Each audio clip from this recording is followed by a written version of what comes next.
In this video, we're going to look at the stereochemistry of the Diels-Alder reaction.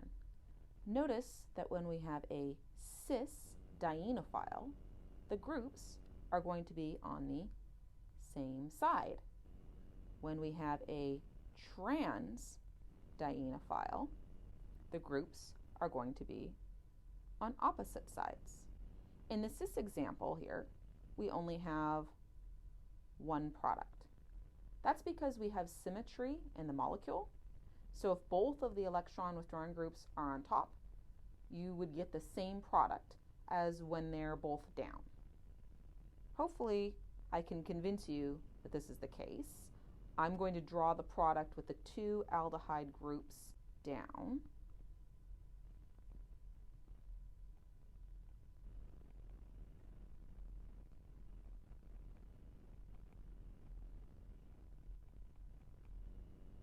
Now try to envision what happens if you flip that upside down.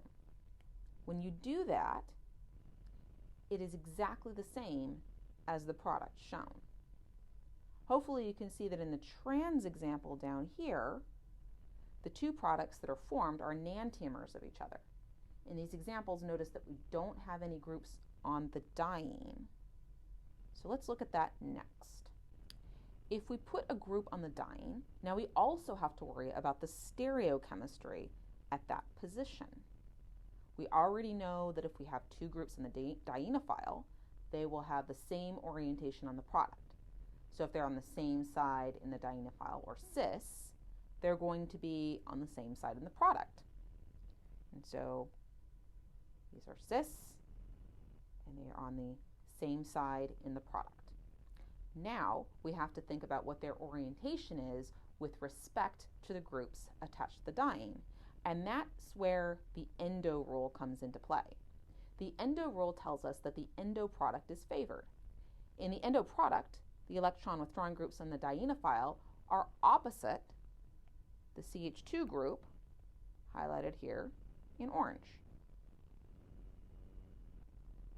Another way to think about this is that when the electron withdrawing groups are down, then the in groups on the diene go up. Why is the endo approach favored? To understand that, we have to look at the molecular orbitals. Recall that we had to have the HOMO of the diene overlapping with the LUMO of the dienophile. Let's look at what happens when these molecular orbitals come together. So here we have the molecular orbitals for the HOMO, and here we have the molecular orbitals for the LUMO. In this endo approach, you are getting not only the regular orbital overlap, shown here, but you're also getting this secondary overlap, shown here. This happens because the electron withdrawing groups are tucked underneath the diene. You don't see that in the exo approach. In the exo approach, you're just getting the primary orbital overlap because the electron withdrawing groups are too far away to do that secondary orbital overlap. Here's a picture to help you understand and predict the endo product.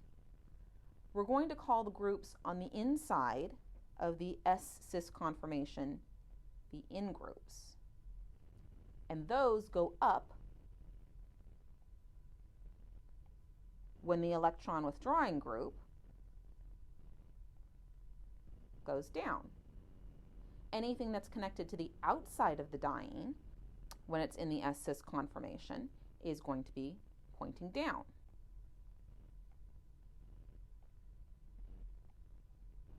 Or on the same side as the electron withdrawing group. The opposite is true for the exo product, but remember that the exo product is not favored.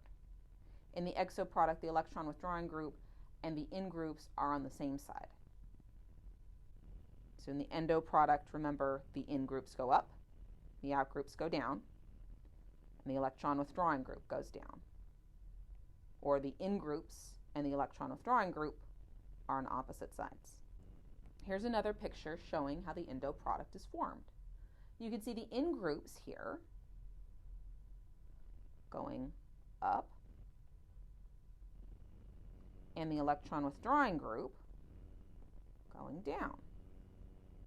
This is also showing how the electron withdrawing group would be tucked down and overlapping with the molecular orbitals of the diene.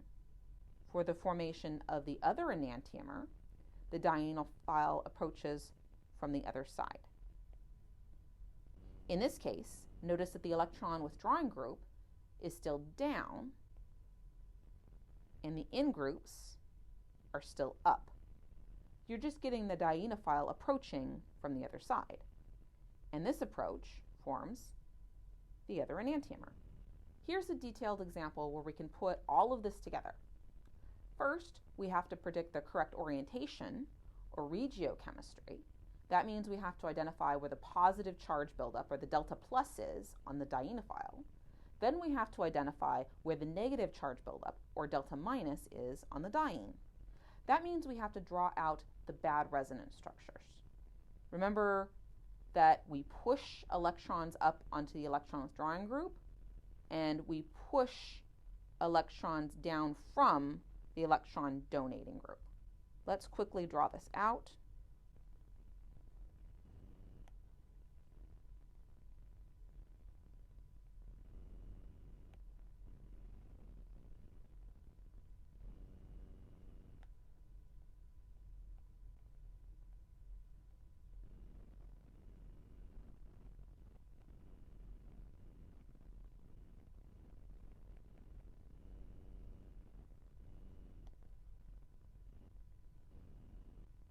So for the diene, the donating group pushed down into the diene, so we got the delta plus on the O, and we're going to get a delta minus on the carbon. Let's also do this for the nitro group.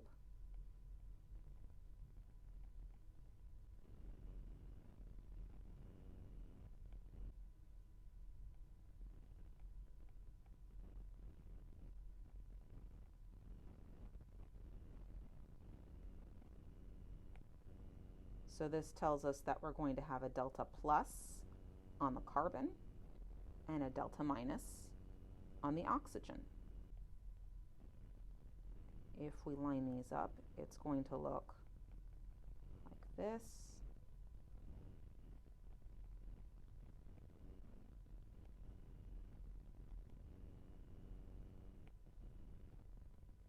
And so the delta minus and the delta plus are lined up in this orientation. Now let's erase all of that so we can look at the stereochemistry.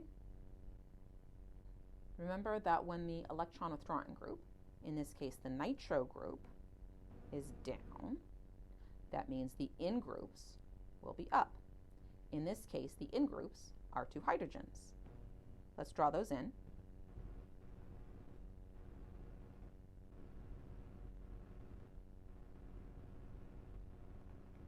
Notice that the hydrogens I drew in are the same as the ones that I've circled here.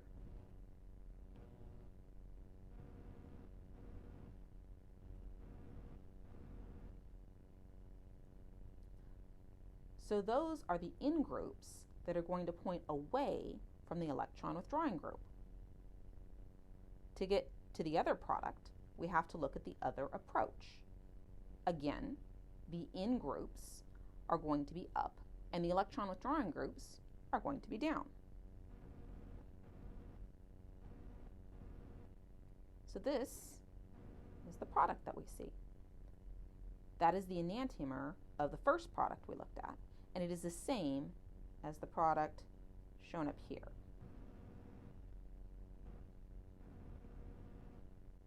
So all you have to remember for the endo rule really is to identify what your in groups are, and then make sure the electron withdrawing group, or the groups on the dienophile, are away from those in groups.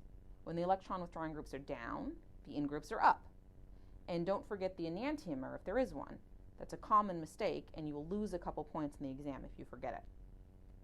That's it for the Diels-Alder reaction. At this point, you should give the clicker questions a try, and then watch the next video.